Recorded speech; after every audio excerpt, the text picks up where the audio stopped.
Welcome to the Heal Girl podcast. It is your girl, Anisha J, and we are back with another Heal Girl podcast episode. That's a little different. Normally I say it's your girl L to the J to the, it is your girl, Anisha J.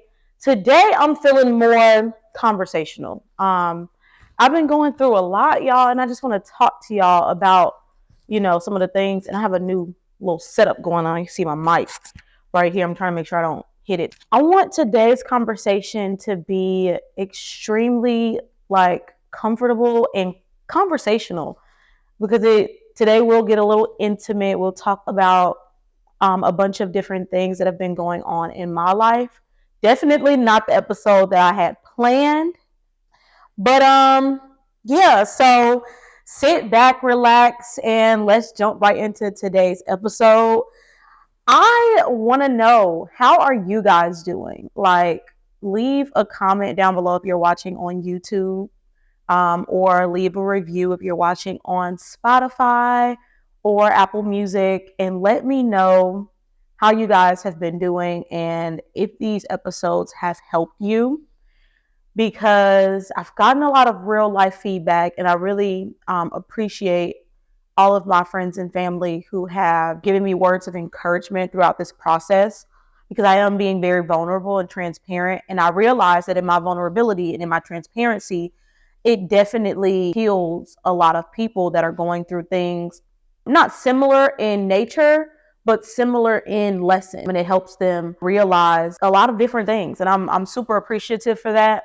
But I don't want to get lost in the feedback of it all. I really want to make sure that these podcast episodes are like moments that you can learn something. So I want to make sure these are teachable and digestible episodes, right? So please let me know how you guys have been enjoying everything. Again, if you're on YouTube, drop a comment. If you are on a streaming platform like Apple Podcasts or Spotify, please drop me a review and let me know how you've been enjoying the other episodes. I greatly appreciate it. So yeah, let's talk, y'all. Let's conversate. I know that's not really a word. It is in the dictionary now, though. Let's converse. I want to start today's episode with, hopefully you are ready to be honest with yourselves for once in your damn life. That is our tagline. That's the whole purpose of this journey. And yeah, I hope you're ready. So the first topic I want to talk about today definitely correlates really strongly with the place that I am in right now in life. I made a post the other day, and I tried to record this episode already, and I scrapped it because there was a lot going on. But I made a post the other day on Threads that basically was me talking to myself. And I was basically saying that a lot of us in this season feel so bent out of shape. We feel so maneuvered in a way and so bent that we feel broken. And what God told me in that moment is, you're not broken. I'm not breaking you, but I'm bending you and I'm molding you into the person that I need you to be in order to fulfill your purpose. And I'm going somewhere with this, okay? We're going to get into this a little bit, later. But for the person that I need you to be to fulfill your purpose. And I hope that I'm talking directly to you when I say this, because I'm definitely talking directly to myself. God wants us to remove any barrier that is being placed in our way, fleshly, right, that we cling to as a sense of fulfillment, because those things that we cling to as a sense of fulfillment, and I'll give you some examples, are marriages, mom goals, friendship goals, career goals. So I'm senior VP at EY, and you might see Jack moving around in the back. That's my golden doodle. But our career titles, we are like shielded and hiding behind these things. And these things are limiting us from fulfilling our purpose. We need to be great wives and great mothers, or great husbands and great fathers, but we don't need to hide behind the titles of mom, hide behind the titles of wife, right? And when I say hide, I mean like picture perfect. On social media, we seem like you have the best marriage. Or on social media, you'll seem like you are the best mom. Or on social media, you'll feel like I'm extremely far in my career at such a young age. You know, we hide behind, we mask behind these things. We forget that we are these things, and we are in these positions for the purpose of fulfilling a mission within God. And I am in the phase where God is literally stripping all of those titles away from me, not in the sense that you would think, though. Not like I'm no longer a wife or I'm no longer a mom, but he's breaking through the barrier of the title, and he's revealing things to me like, you're a great mom or you're a great wife. Let's go with the wife. You're a great wife, but you're horrible at communication. Yes, you love your husband and your husband loves you to death. And people on the outside looking in are like, y'all have been together for forever and y'all are relationship goals, right? I want to be just like y'all. I want to find a man that loves me the way that your husband loves you. I want to find me a wife that is loyal and loves me the way that you are loyal and love, your husband. But on the inside of our relationship, I realized that, yeah, externally it looks perfect, but internally there are still trauma points and pain points that I need to work on. And I'm no longer masking or hiding behind where everyone's relationship goes. I know that we are doing really well for ourselves, and I love my husband to death, but I know that there are areas in our relationship that need to be worked on. In me specifically, in me dealing with my trauma specifically, there are a lot of areas that I need to work on within myself, within my person, before I can really bask in the title of relationship goals. Because, and my wife goals though, like, oh, y'all's relationship looks perfect, but do I look like the perfect wife? That's a gem, right? Because we start to see all of these couples go through these things and we're like, they look perfect. I thought everything was so amazing in their relationship, like they were my goal. Those are my relationship goals. But you don't know that was a broken woman and that was a patient man. And eventually his patience ran thin.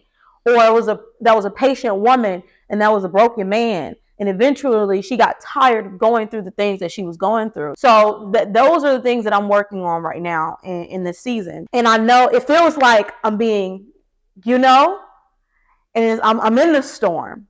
And God told me there was going to be a storm. You're going to go through a storm.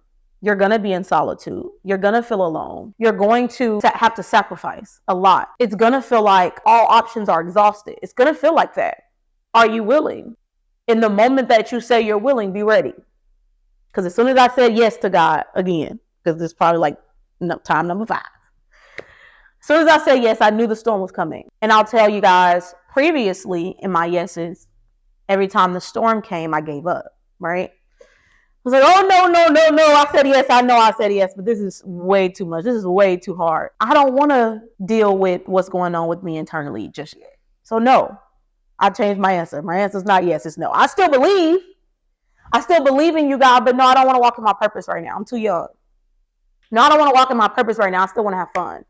No, I don't want to walk in my purpose right now. Still want to go out to lounges and turn up and do all these things because of what society has planted in our minds as youthfulness, right?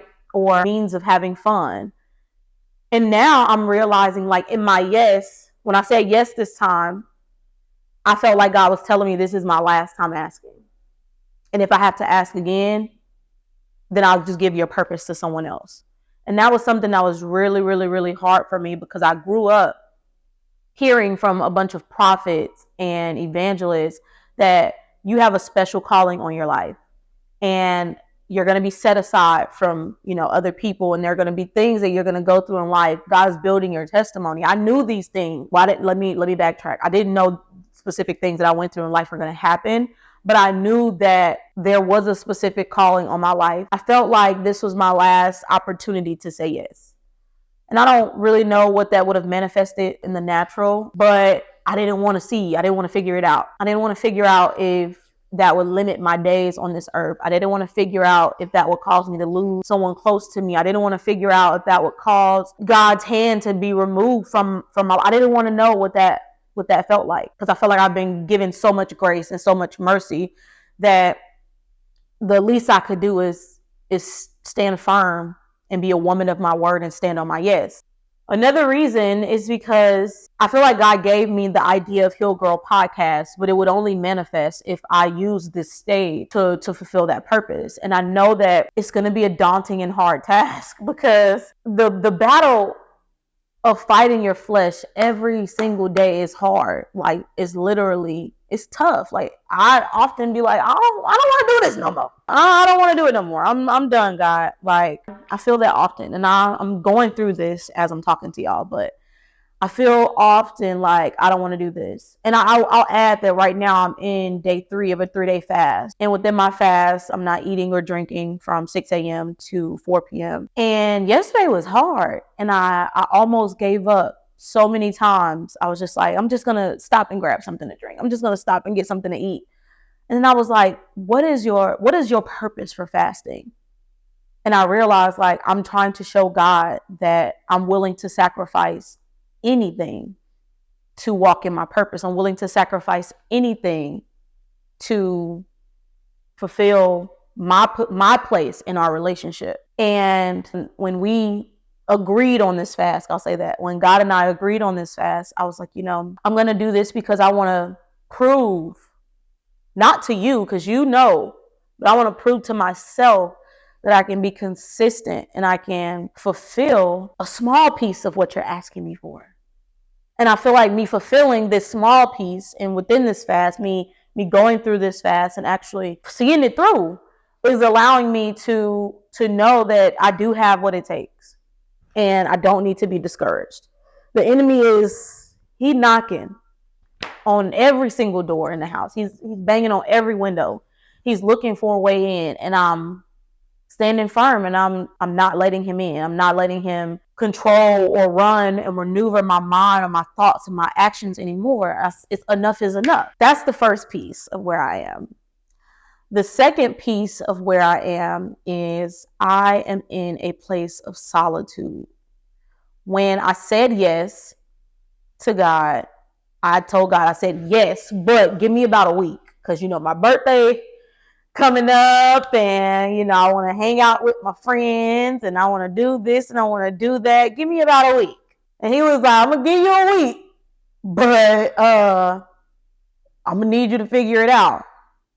And before that week, I had already started not distancing myself on purpose, but like removing myself from any and every thing or person that would cause me to backslide. Because I am becoming new and I'm reinventing myself within God. That's another thing that we're going to talk about. But because I am becoming new and I'm reinventing myself within my relationship with God, God told me I need to reintroduce myself as this person to my friends. And those that get it get to stay. And those that don't get it, they don't. But I need to be strong enough first. So I need to go through the trials and I need to go through the tribulations in solitude alone before I can reopen myself up to these relationships, because it is going to be tough. I'm at the age now where I'm not really making new friends. And I was listening to this podcast episode with Tim Ross and Michael Todd called In the Basement with Tim Ross. And they were talking about how within their brotherhood, they have this level of relation with God that has like manifested itself so greatly within their relationship. That's what I'm seeking in all friendships from this point forward. I know that when I reopen myself up to these friendships, that I'm going to be different. And I want to give everybody the opportunity to want to, if we can't be friends no more, it's okay. That's all I'm going to say. Like, if we have to, be associates and we have to remain at this distance in life, that's perfectly fine. But I am walking in my purpose. And with that, it cancels out a lot of the things that bonded so many friendships. I'm not sacrificing my relationship with God. I'm not sacrificing my position for a friendship. I'm just not doing it. I'll still be your confidant, someone you can talk to, but I just need to protect my peace. And I'm hoping that, it does not cancel out some of the friendships that I really enjoy, some of the like sisterhoods and brotherhoods that I have grown over the years. I'm hoping my spirit isn't bothered by some people that I really love and I really care about and I really enjoy. I hope that we're all on like neutral understandings when it comes to, these are things that I used to do, these are things that I don't do anymore, And it's not that I used to do anything crazy. I wasn't smoking weed and doing all this other stuff. But, we did drink and we smoked hookah and stuff like that. And those are just things that I'm not engaging in anymore. Yeah, we can have a glass of wine over steak or something like that. But the turnip season is over. R.I.P. to the turnip season. R.I.P. to the flesh. R.I.P. to the bottle. R.I.P. to the hookah. Yeah, those are just things that I'm no longer engaging in. And I really hope that I have friends that are understanding and willing to adapt, not within their lives, but just around me. But again, if my spirit is too bothered by that, then I have to do what God has called me to do and what he's asked me to do. And that will mean that, some friendships will fall by the wayside. And I'm okay with that. I'm okay with a lot of things in this time. I've removed family from my life that I know that I just cannot. We are not equally yoked, and I cannot conjoin with a lot of the things that's going on. I have to remove myself, and I pray for them from a distance. And I know there's going to be the exact same way for some friendships. So that's the first part of that. The second part of that is I'm also in this season where I need to make sure that I am surrounded by people who have similar goals and similar, and let me rephrase that. Similar purpose-driven goals, not similar. I want to have a platform, and I want to do this, and I want to do content. I don't want those similarities and goals. That's a bonus. That's an added bonus. But I want friends that are like, I want a relationship with God that's undeniable. I want, when I walk in the room, for people to feel the atmosphere change and shift because of the spirit that is on me. I want those type of friends. And I want friends that are okay with, shameless plug, the healing hour, waking up at 4 a.m. on a Wednesday to be in one of the most serene pieces that you can find and pray and worship God. I want those type of friends. And let me say I want that type of support, because it doesn't have to be a friend. It could be family. I want that type of support. And I was listening to a sermon that was talking about Thomas. And in the Bible, Thomas is basically known as Doubting Thomas, because when Jesus came back to the disciples, Thomas wasn't with them. And, he revealed himself to them. And they told Thomas, and Thomas was basically like, I don't care, because God didn't, like, I could care less. He didn't wait for me. So I could care less. I don't even believe you at this point. And a lot of people called him Doubting Thomas for that. But Michael Todd basically revealed that no, Thomas wasn't Doubting Thomas. He was Honest Thomas. He was Damaged Thomas, because he felt that God couldn't wait for him to reveal himself to him. So how is he to believe that God actually came back? Or how is he to believe that he's actually called enough to be in the presence or be in the room when God comes back? One of the points that Michael Todd made was that some days later, I think it was 9 days later, all of the disciples were together again, and Thomas was with them. And at this moment, Jesus came back. While they were in the room with the doors and windows closed, Jesus came back. He walked directly up to Thomas and he said, put your hands here, and put your hands here. And he was telling Thomas to feel the wounds and the holes that were in his hands, to know that he is real. And he came back specifically for Thomas to heal the damage that Thomas experienced in feeling like he wasn't worthy enough to be around when Jesus came back. And Michael Todd stated that Thomas was honest. In his honesty, in his realness, in his damage, in his brokenness is what drew Jesus back to reveal himself to him. But the caveat of that was, when Thomas displayed his doubt to the disciples the first time Jesus came, They didn't cast him out. Instead, it said in 9 days, they were all together again, but this time Thomas was with them. And God basically revealed to me in that I need to be around people that won't immediately cast you away or disqualify you because of your damage or because of my damage or my doubt. And just in general, like a group of support that instead will be like, we understand that you are hurt because Jesus didn't wait for you to be with us and reveal himself to us, or he didn't wait for you to be with us to give us this blessing, or he didn't give you the car that you wanted, or he didn't give you the relationship that you wanted. We understand that you're hurt, but we're going to embrace you and we're going to help you to heal through that. And in that, Jesus came back. And I feel like they realized that he was honest. And this kind of circles back to my implication earlier that I don't want to be around people that don't accept or understand this new path in life that I'm going on. Because there will be times where I need a friend group to check me. And vice versa. And that's what I really mean when I say, like, I really hope that, a lot of my friends understand and they're willing to be checked, because I'm willing to be checked. And we're going to check each other and get checked, especially when we feel as though, or we see that someone is not walking or fulfilling their purpose.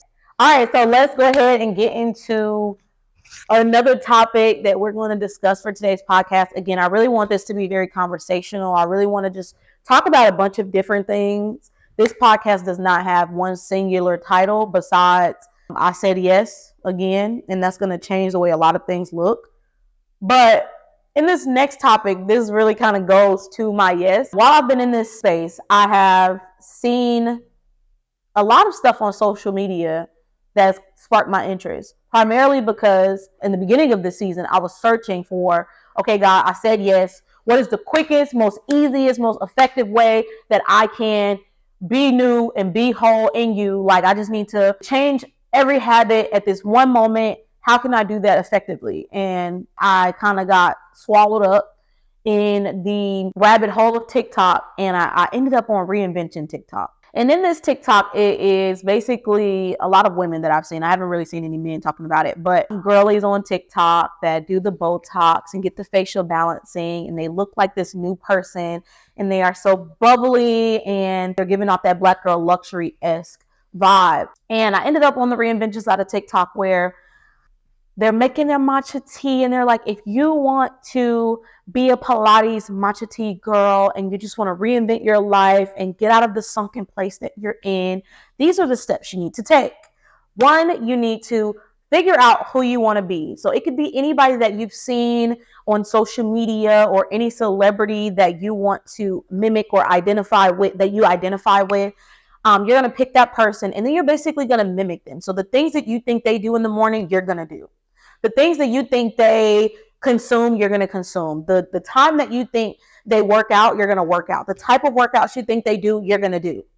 And once you begin to do that, it's going to become a part of who you are. And then you're going to start to emulate the same personality traits as this person. And I almost got caught, almost got. But the first step I could not get past. Find somebody, be it on social media or a celebrity or in your life, that you want to emulate. And I was thinking, I'm like, okay, I'm listening to all the steps. And then I think to myself, I'm like, okay, step one, find somebody that you want to mimic. And for the life of me, I couldn't find a single soul. And God was like, why are you looking for somebody to imitate? You are exactly who I want you to be. I want you to imitate the version that you should be in me. That's the person you need to be imitating. I want you to do what the healed version of you would do. I want you to wake up and fast and pray like the healed version of you would. I want you to worship like the healed version of you would. Like the saved and I've given you my yes version of you would. Not like somebody that you see on social media for the way that they're living. Because again, it goes back to what we just talked about, the mask that a lot of us have. And that mask basically is that goals mask, or that I'm doing this right. Even though there's a lot of stuff that's going on that's wrong, or even though I can't stop cussing, or even though I can't be honest, or even though I suck at communication, or even though I'm a horrible parent and I don't take my kids' feelings into account, it looks good. Even though my kids got all the clothes they want, I'm a good parent because of that. And it's like, no, you a show off, but you ain't actually living right. Your relationship looks good because y'all been together for 10 years, but that whole 10 years, you ain't been able to be truthful to your husband or to your man. You ain't healed through the trauma of your past. So is it only good because you're hiding? Or is it really good? Or does he really accept you for everything that you come with? All of the baggage. The whole U-Haul truck. And in this thought process of this reinvention, I'm like, yes, I do want to be reinvented. I have been reinvented. I want to reinvent myself again within God. Like, I don't want to reinvent myself through the fleshly ideology of reinvention. No. I want my friends to see me and be like, something is different about her. I want my family to see me and be like, something is really different about her. I can't pinpoint it. It's not facial balancing. It's not a six-pack. It's not a Benz. It's not the Balenciagas. It's her spirit. She's exuding the love of God. And then I want that to be so contagious that they ask, what changed? Because when they ask what changed, I'm going to tell them. I'm going to tell them. I'm going to tell them. I want me telling them to cause them to look within themselves and to figure out, what do I need to do internally to have that same glow? What do I need to do internally to have that same happiness? What do I need to do internally to get that same favor? What do I need to do internally to have this relationship with God? That's the type of influence that I want to have, right? I don't want mini me's running around. I want other people who are, again, seeking a very similar goal. Those are the people that I want to touch. I often think, like, why me? Like, I see so many people just disregard what God is asking, and they live such blessed lives. Not necessarily blessed in, like, I know what's going on with them spiritually or internally, but from the outside looking in, they live such peaceful, blessed lives, like carefree. They don't have a care in the world lives. And God told me how many people have been positively impacted by the lack of stuff that they've went through. If anything, it's probably created some very envious individuals.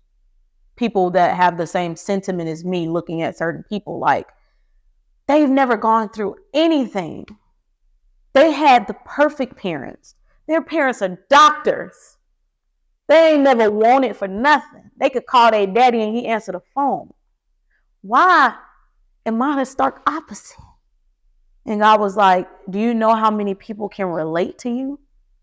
And how many people are searching and seeking for some type of correlation or somebody that has gone through something similar to them, and you making it to the other side of this would be such a testimony to the trial that they're currently going through.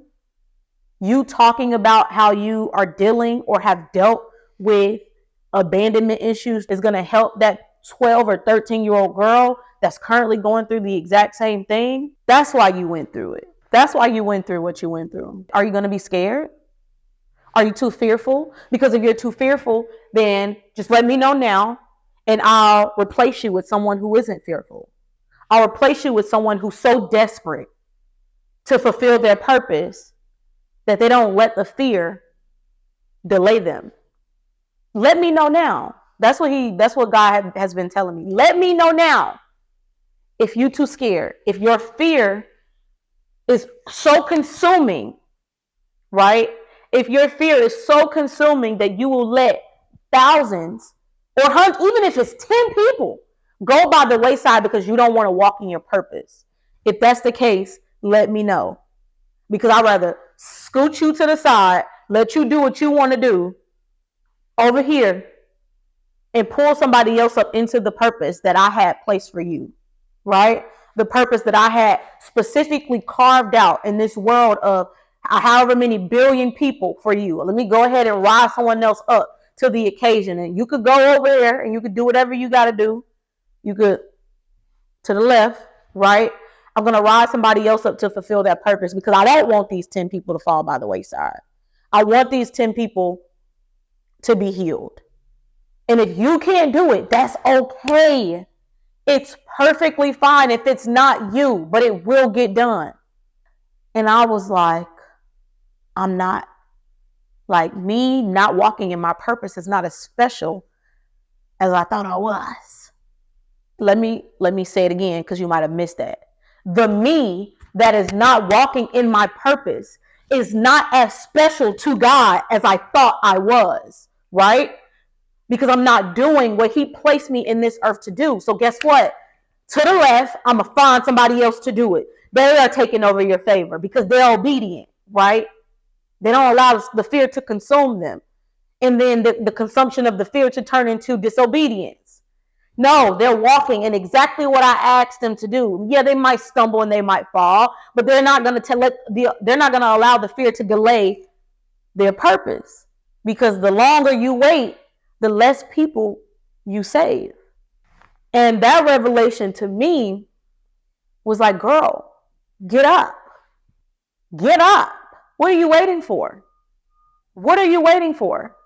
If they laugh, who cares? That's the kicker. If they laugh, who cares? If they talk about you in private, who cares? If they talk about you in public, who cares? As long as you are reclaiming your dominion and you're walking in your purpose, your steps are ordered. Your steps are ordered. That's blessing enough. This book is blessing me. I'm going so slow in this book because I don't want it to end. I'm going to have to read it again. And then you want to know the crazy thing? I just bought this book like a month ago. I was in my study, in my office, looking for my Bible. And I found the book again. So I have 2 copies. I'm going to bless somebody with it. Matter of fact, YouTube family, I want to open this up as I'm going to give this book away. And I'm going to ship it to you. I'm going to pay for shipping and everything. Not this one. This was mine. But the copy that I have in my office. Because when I bought this book for a close friend of mine. I bought 2. One for her, one for me. And I had all intentions on reading it. But I had not said yes yet. And I was just doing my own thing. It wasn't a priority. Because I wasn't really trying to walk in healing. I wasn't trying to work through the damage or the trauma that I was living every single day. I was just content with the fact that I had the job that I wanted. I was like, I'm good. Bills paid, money flowing, I'm good. And I was like, I don't have time right now to read. God made time very quickly. I'm gonna let you know that now. God will make time, especially when you say yes, because that will be the last thing that delays you time, right? But anyways, if you're on YouTube and you are watching and you would like a copy of Sarah Jake Roberts' book, Woman Evolve, leave a comment down below. It could say anything, and I'm just going to randomly pick someone, and then I will reach out to you. Leave your Instagram handle as well. I'll reach out to you. I'm not sponsored. I don't have no sponsorships. I will soon, though. Go get this book, please. Heal Girl Podcast Journals. I am making the digital version free. This information, this journal is too good to be kept until I got the physical copy. So if you want a free digital copy, I am going to drop the link in the description box. Lastly, merch. Y'all, yes, we're coming out with some Healed Girl merch.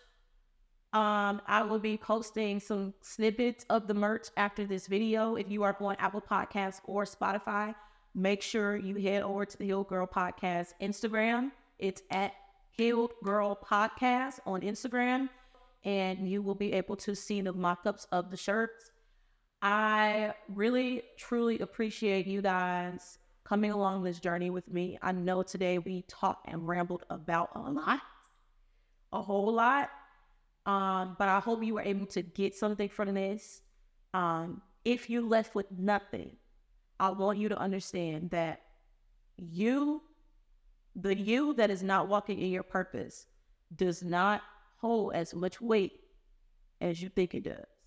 And I hope that encourages you to pick up the pace and give God your yes. Let me be an example to you. Because again, God specifically told me, this is your last opportunity. I will remove my covering from you if you don't take this yes serious. So I want you guys to take that, do with it as you may, but please continue to tune in because the next couple of episodes are going to blow your mind. We are going to get so deep and so honest that it might hurt a lot of people's feelings. But I'm in the position to where I've given God my yes and he's giving me the agenda. I've given him the yes, he's giving me the agenda. He said, I wanted you to tell me yes. I wanted you to show me that you are obedient. I wanted you to sacrifice and you've done all of those things. Here's the agenda. Let's get this show on the roll. We got lives to save. We got people to reach. We got stories to tell. Let's go. And I said, okay, God. And I hope that my obedience has helped you in some way. I hope that something that we discussed today has blessed you in some way. I truly, truly, truly do. With that, I love you guys. Hopefully you were able to be honest with yourself, or you will be able to be honest with yourself today for once in your damn life. But hopefully this does not end your honesty. Hopefully this is the beginning of you being honest with yourself about your next steps, about your current steps, about your next, place in life, about your current place in life, about where your feet are planted, about where you stand with God, about where you stand within your relationship, about where you stand with your kids, about where you stand with yourself. I hope that you are able to be honest with yourself, because honesty is going to lead to revelation. Your revelation is going to lead to change. I hope this blessed y'all. I love you guys so much. I will see you all in the next episode.